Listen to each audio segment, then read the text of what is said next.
Санхүүгийн зохицуулах орооноос бас бичил санхүүгийн байгууллагууд дээр ямар бодлогын одоо зохицуулалтууд, өөрчлөлтүүд хийхээр төлөвлөж байна. Ер нь бол энэ хөдөө орон нутаг, алслагдмал бүс нутагт ялангуяа энэ Монгол улсын 330 орчим сумуудад санхүүгийн үйлчилгээний хүртээ хэмж өндөр өртөгтэй, олдоц муутай, ялангуяа энэ шаардлага шалгуурыг хангахгүй юм байдал бол нийтлэг байгаа.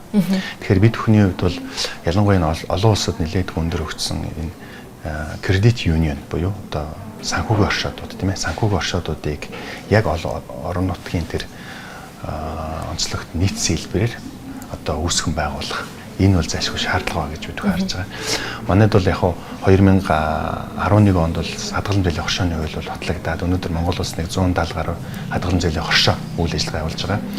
Тэгээд эдгээрийн бол 50 гаруй хувь нь орон нутагт үйл ажиллагаа явуулж байгаа. Тэгэхээр бид хүн бол цаашид энэ хадгалан зээлийн хоршоо гэж нэрлэдэг одоо энэ бүтцийг бичил санхүүгийн одоо хамгийн анхан шатны нэг жиг бол эдгээр ч мөрөө хамтын удирдлагатай зөвхөн гишүүдтэй үйл ажиллагаа явуулдаг, гишүүдтэй санхүүгийн наад захын хэрэгцээг хангадаг. За түүнээс гадна соёлын нийгмийн бусад хэрэгцээг нь хангадаг.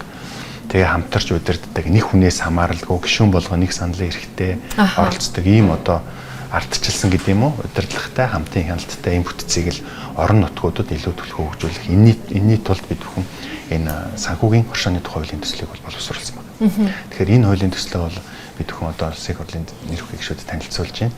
Тэгээд энэ дээр бол бид нэр энэ санхүүгийн хоршооныг үүсгэснээр орон нутаг зөвхөн. Ерөөсөө орон нутагт ялангуяа сумуудад сумын одоо нийт идэвхтэй хүн амын одоо магадгүй 40-50% тэр санхүүгийн хоршооны гишүүн болоод тодорхой хоримтлуулаад тэндээ хоримтл үүсгээд санхүүгийн хэрэгцээг нь хангадаг. Ийм байдлаар явбал их одоо үр дүнтэй ийм санхүүгийн анхан шатны. Гэхдээ энэ бол ашигын төлөө биш. Ийм институт. Ялангуяа одоо Америкийн нэгдсэн улс, Канада зэрэг орнууд бол нийт идэвхтэй хүн амын 40 гаруй хувь нь энэ санхүүгийн хоршооныхон гишүүн багт. Тэгээд хамгийн гол нь тэр орон нутагтаа хоримтлал үүсгээд орон нутагтаа өгөөж нь гардаг, орон нутагтаа үлддэг. Тэгээ орон нутгийнхаа иргэдийн одоо амьдралыг дэмждэг.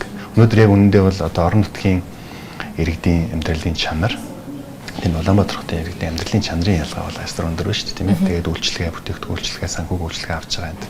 Тэгэхээр бол ялангуяа манай дээр бол энэ санхүүгийн хоршоо орон нутгуудад тийм ажиллах бүрэн боломжтой гэж үзэх харж байгаа. Тэгэхээр энэ санхүүгийн хоршоог бол илүү дараагийн түвшинд нэг олон улсын түвшинд хөгжүүлэхэд бол санхүүгийн зохицуулахаар нэлээд идэвхтэй хууль тогтоомжийг сайжруулах энэ чиглэлээр идэвхтэй манлайлж ажиллана гэж үзэж байна.